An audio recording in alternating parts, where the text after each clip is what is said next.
Salut toi! Aujourd'hui, je vais te résumer le premier tome de la saga La Carte des Confins, écrit par Marie Replin et aux éditions Pocket Jeunesse. Marie Replin qui est aussi connue sous le nom de Muffins and Books sur les réseaux. Comme le tome 3 sort le 28 mars, je me suis dit que c'était l'occasion pour te faire un résumé complet du tome 1. Comme ça, si t'as envie de lire le tome 2 et que tu te souviens pas trop de ce qui se passe dans le tome 1, bah tu regardes ma vidéo et après tu vas lire le tome 2. Et encore après, tu vas acheter le tome 3.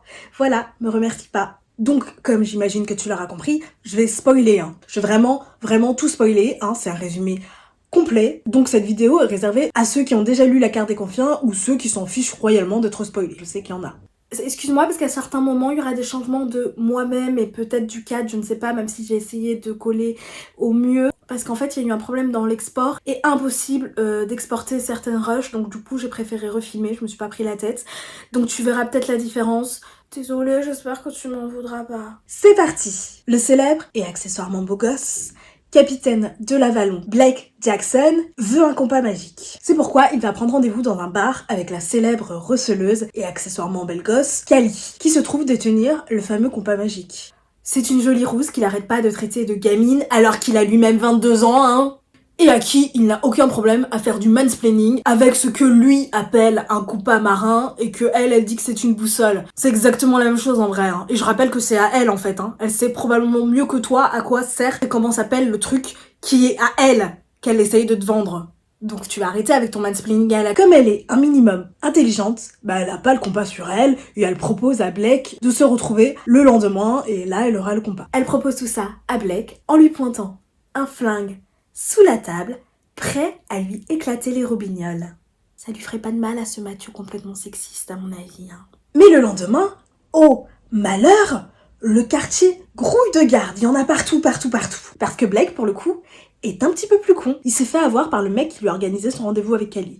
C'était à prévoir. Cali est du coup envoyé en prison et condamné à être pendu dès le lendemain. Blake se dit alors: trop bien, je vais pouvoir juste aller voler le compas dans les affaires que le garde ont récupérées sur Cali. C'est top, un compas gratuit, trop bien. Mais Cali, étant un petit peu plus intelligente que Blake, elle n'avait pas le compas sur elle. Blake est du coup obligé d'aller la voir pour faire un marché avec elle. Si il la fait évader et la paye comme convenu, elle lui fournira le compas, comme convenu à la base. Problème, il y a des gardes partout, comme je l'ai dit plus tôt. Solution, Blake assomme Cali pour l'emmener de force dans son bateau, le temps que les gardes se barrent. Ne faites pas ça chez vous les enfants. Après tu me diras, c'est une solution comme une autre. Cali est donc faite prisonnière sur le bateau de Blake. Enfin, Blake dit que non, mais en fait elle est enfermée dans une pièce, elle peut pas en sortir, donc elle est faite prisonnière, Blake, revois tes définitions. Mais grâce à une tempête, où elle prouve qu'en fait elle est pas si inutile que ça, elle se fait copain-copain avec certains membres de l'équipage. Bon, la plupart veulent juste la ken, mais pas tous.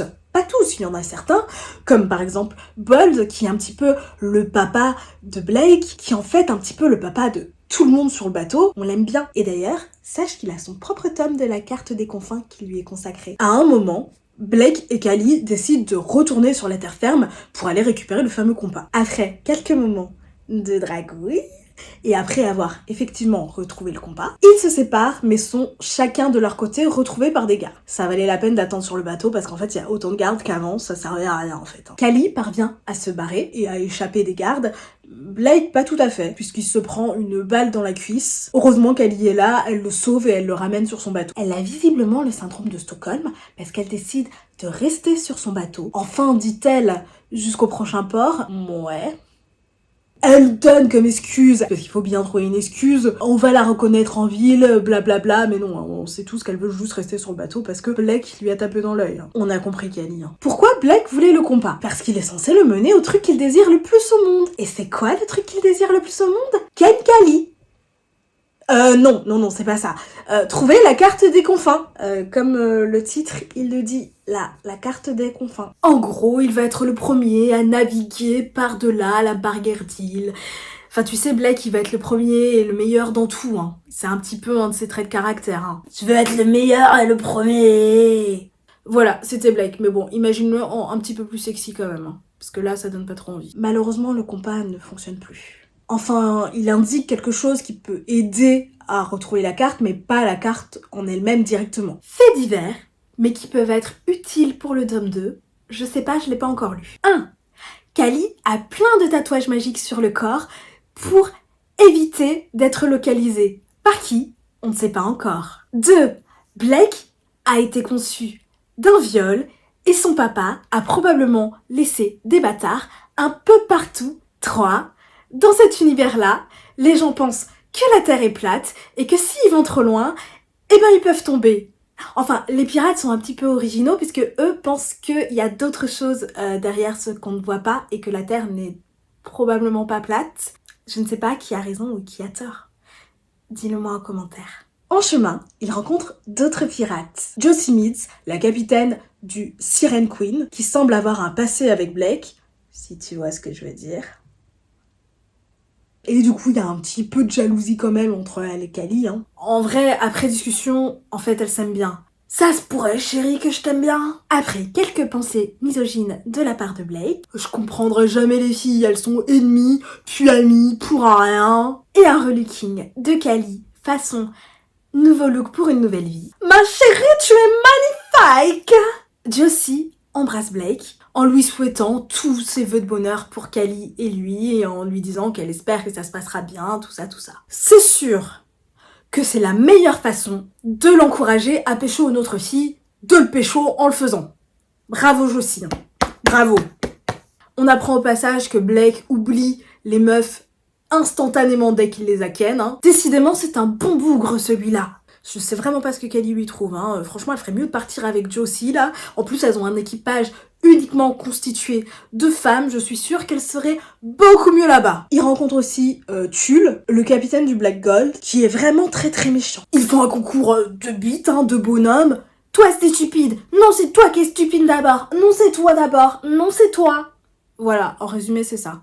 Comme lui aussi est un peu concon, il dit comme ça, au calme, qu'il connaît les plans de Blake, ce qui permet à Blake d'avoir des doutes sur la loyauté de son propre équipage. Parce que, d'où Tulle tient donc ces informations?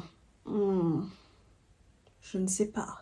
Bref, ils vont vers une île où vit une sorcière. Callie n'en a pas très envie parce qu'elle aime pas les sorcières. Enfin, elle aime pas la magie en général. Elle est complètement trauma par la magie. D'ailleurs, j'ai oublié de le préciser, mais on est dans un monde où la magie est interdite. D'ailleurs, faisons un point magie. Les sorciers sont pas très aimés, enfin c'est le moins qu'on puisse dire, c'est-à-dire que quand on découvre un sorcier, il est brûlé. Mais il existe un lieu, l'archipel des lacs, où les sorciers se sont exilés. C'est d'ailleurs précisément de cet endroit d'où vient Hal, le sorcier qui est sur le bateau et qui contrôle les vents. Et là-bas, sur l'archipel des lacs, la magie doit être pure et jamais être utilisée à des fins égoïstes.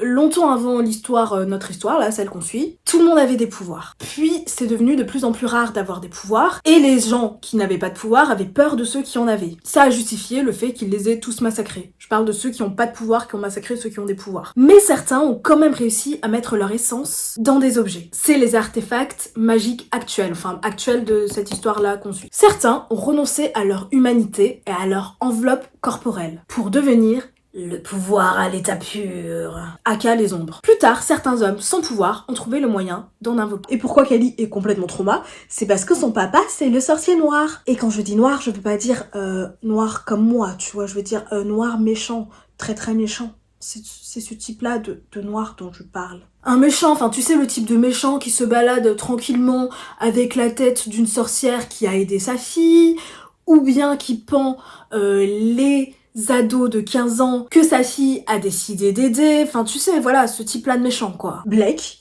qui est peut-être pas si con que ça au final, il a capté que Callie c'était la fille du sorcier noir. En même temps, il faut dire qu'elle était pas très très discrète sur le sujet, elle essayait, mais en fait, je pense que tout le monde il a capté. Mais en tout cas, Blake, il l'a deviné tout seul, comme un grand garçon, et il est prêt à livrer comme un gros bâtard, ce qu'il est véritablement en réalité, Callie à son papa, pour avoir l'information de où se trouve la carte des confins. Blake, ce gentleman, après quelques péripéties, et quelques moments de dragouille, à un moment, il se tape une serveuse rousse parce qu'elle lui rappelle Callie. À un autre moment, Callie embrasse un quelconque mec en pensant à Blake. Enfin, la routine, quoi. Ils arrivent devant la sorcière qui demande à Blake... Enfin, je dis il, mais d'abord c'est juste Blake. Blake arrive devant la sorcière, tout seul, et elle lui demande « C'est quoi mon enfant que tu désires le plus au monde? En échange, je te révélerai où se trouve la carte. » Je sais pas trop à quoi cette info va lui servir, c'est peut-être juste une commère qui aime avoir les potins de tout le monde, mais en tout cas c'est ce qu'elle lui demande. Et Blake répond, sûr de lui, « La carte des confins !» Parce qu'il est un peu con-con. Parce qu'en fait, ce qu'il veut le plus au monde, c'est Cali. Et tout le monde sait que ce qu'il veut le plus au monde, c'est Cali, sauf lui, apparemment. Tout le monde le sait, bon sang, hein, ça sert à rien de faire genre. Tout le monde est au courant hein, que tu veux Cali, et pas que dans ton lit. Ça rime, c'est beau. La sorcière, qui est quand même très sympathique, lui dit « Ok ». Alors qu'à la base, il a quand même menti, puisqu'il a dit la carte et que c'était pas la carte. Mais en tout cas, elle lui dit « Ok, je te donne ton info, mais demain. Il faut que tu reviennes demain pour avoir l'info. Hein. C'est comme ça, tu discutes pas, c'est demain, tu reviens demain. » Bien évidemment, quand ils reviennent le lendemain, la sorcière est en train de décéder. Comme ça. Mais elle est pas tout à fait morte. Et elle arrive quand même à donner des conseils à Cali. Arrête de fuir, putain. C'est à peu près ça hein, qu'elle lui dit. Et elle susurre quelques petits mots doux à l'oreille de Blake. Ta foutue carte, c'est chez le sorcier noir qu'elle se trouve. Quand Blake et Cali retournent sur le bateau, oh, grand malheur, tu l'es passé par là. Il a attaqué le bateau, hein, il a laissé des morts, tout ça. Et en plus, il a volé le compas. C'est pas très gentil tout ça, hein, tu là. C'est pas très gentil. C'en est trop pour Blake. Il veut faire sauter le Black Gold. Pas content, boum, explosion. Dans l'euphorie de la bataille, Blake et Cali se font un bisou. Un bisou. Le Black Gold fait boum. Cali a malheureusement quelques blessures suite à cette attaque, mais ça va. Cali apprend à ce moment-là que la prochaine étape, c'est le sorcier noir, aka son papa. Vraiment? T'es prêt à me sacrifier pour ta foutue carte, Blake? Carrément, Cali. Je suis désolée. Parce que mon papa à moi, tu vois, il me trouvait jamais à la hauteur. Et il faut absolument que je récupère cette putain de carte pour qu'il me trouve enfin à la hauteur. Tu comprends, Cali? Mais Blake, ton papa est mort. Et puis je te rappelle qu'il a lui-même essayé d'invoquer les ombres parce qu'il avait pas confiance en toi. Il voulait graver son nom dans l'histoire et te rendre plus fort. Je te rappelle que c'est comme ça qu'il est mort. Il avait pas confiance en toi. J'ai bien fait pour lui. Il méritait de mourir. Mais quand même, tu comprends pas. Bon d'accord, j'en suis. Parce que t'es sacrément sexy quand même, ça vaut le coup. Après moult péripéties, dont un jeu d'enquête pour savoir qui est le traître. Après avoir trouvé le traître, torturer le traître, lacérer le traître, couper une main du traître, faire joujou avec la langue du traître, zigouiller le traître, mettre la tête du traître sur un piquet, parce qu'être un traître, c'est pas très gentil. Et après quelques amourettes entre Cali et Blake, tu es tout pour moi, Cali. Mais quand même, la carte, c'est plus important. Bon, ça va, Blake, j'ai compris en fait. Hein. Blake est jaloux d'un ancien pote de Cali, Miles, qui travaillait avec elle avant, chez Lady Brigitte, je crois, ou Brigitte, je sais pas. Ils se questionnent sur leur relation et combien de temps elle peut durer, car leurs aspirations sont effectivement très différentes. Opposées même en vrai. Hein. Elle rêve de normalité, de facilité, enfin d'être pépouse quoi. Lui rêve d'aventure et de danger. Bref, de sensations fortes. Blake est jaloux d'un autre mec qui drague Cali, il le frappe et Cali embrasse Blake devant tout le monde. Donc, elle est excitée parce que son mec a frappé un autre mec pour la défendre. Bravo, bravo. Alors qu'à la base, elle était quand même partie pour engueuler Blake d'être jaloux de Mice. Ah, et au fait, Cali a décidé de rester sur l'Avalon. Quelle surprise! Personne s'en doutait. Ils vont au château du sorcier noir, non sans avoir fait courir la rumeur que Cali est ailleurs, pour que le sorcier noir aille la chercher ailleurs. Donc, par conséquent, qu'il ne reste pas dans le château. Donc en fait, il pense que le sorcier noir est complètement stupide. Alors qu'en fait non, parce qu'il avait tout deviné. Ils sont devant le château, ça y est. Blake a fait son choix, il choisit la carte, alors que juste avant, il avait une discussion avec Bold dans laquelle il avait plutôt l'air de pencher pour Cali. Mais ma foi, tu sais quoi, c'est pas plus mal. Moi, je suis pas très fan des histoires d'amour où tu dois renoncer à ton rêve pour l'autre, enfin... Ah, autant pour moi. Il dit à Cali, viens on se barre. Il a changé d'avis comme ça, devant le château du sorcier noir. Qui peut potentiellement les repérer à tout moment? Il dit à ce moment-là à Cali qu'il l'aime. Et qui vient justement s'inviter dans la conversation? C'est beau papa! Salut les gars, vous pensiez que vous pouviez vous inviter chez moi sans que je sois présent? Je suis là les gars, coucou. Ils sont dans la merde. En fait, tu sais pas quoi? C'est le papa de Cali qui est possédé par une ombre. Et en fait, c'est l'ombre qui est maléfique. C'est pas directement le papa de Cali. Mais la conscience à l'intérieur du corps qui est maintenant possédé par l'ombre du père de Cali est quand même assez puissante pour emmerder l'ombre et se soucier quand même de sa fille. Du coup, l'ombre a vraiment de l'empathie, enfin je sais pas si l'empathie c'est le bon terme, en tout cas il se soucie quand même véritablement de Cally. Le papa de Cally s'est retrouvé dans cette merde parce qu'il a fait des espèces d'expériences après la mort de la maman de Cally. Son père en fait, il a invoqué le sorcier noir dans l'espoir de faire ressusciter sa femme. Classique. Bon, une fois qu'il avait effectivement les ombres en lui, il a commencé à tuer, à mutiler, à se rendre riche, à se mettre bien financièrement. Par contre, le fait de faire ressusciter sa femme, hein, qui était quand même le but de la manœuvre à la base, ça, il y pense plus. Hein. Cally dit qu'elle veut bien rester, ça la gêne pas, à condition que l'ombre aka son papa laisse l'équipage partir tranquillement. Le sorcier accepte, mais pas Blake qui décide de l'attaquer, parce qu'il est un petit peu con-con. Maintenant que Blake s'est enfin décidé que la garde des confins il s'en fout un peu et ce qu'il préfère c'est Cally, on lui enlève.